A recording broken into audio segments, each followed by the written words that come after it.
This man hacked NASA. This is Gary McKinnon, a British man of Scottish origin, born in 1966 in Glasgow.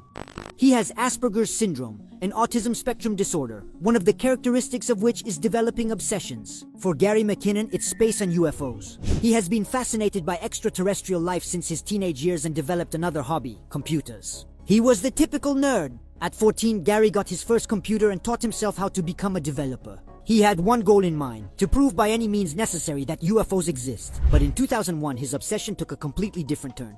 He was 34 years old and tired of finding almost nothing on the internet about extraterrestrials. So when he learned that the US military used the Windows operating system and that he himself had a job installing and configuring Windows workstations, Gary had a revelation.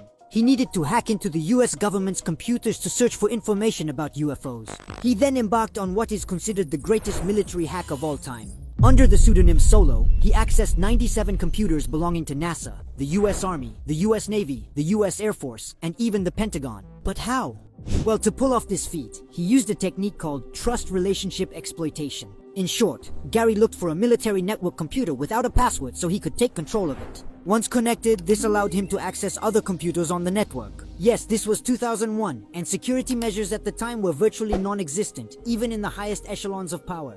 Gary then began searching through thousands of files, even giving up his job and spending every night snooping. But one evening, he was caught red-handed. An American agent saw his mouse moving on its own on his screen. Alarmed, he started a conversation via a word processor on the computer, but Gary pretended to be a military security engineer and fooled the agent. Despite this minor scare, he didn't stop there. He even took it a step further and hacked into NASA.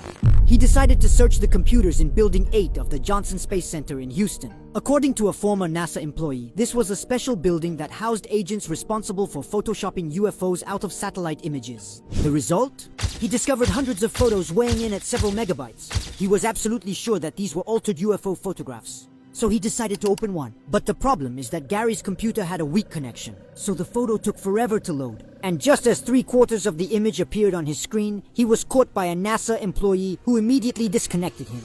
This was in March 2002. NASA investigated, found his IP address, and quickly tracked him down. It was a fairly simple task, as he took no precautions to protect himself and even used his own email address. He was swiftly nabbed at his London home.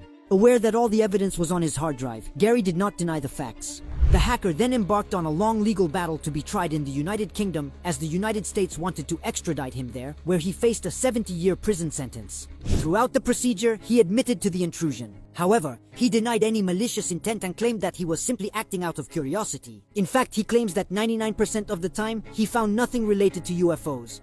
However, he claims to have found some interesting elements that have never been confirmed by NASA. First, he suggested that some satellite images had been altered to remove traces of UFOs before being released. Second, he claims to have seen with his own eyes a black and white photo of a huge cigar flying over the Earth. No seams, no rivets, no sort of telemetry or antennae or anything like that. But it was obvious it wasn't like any satellite I'd ever seen. And I've been space mad since I was about 14, so I've seen lots of pictures of satellites.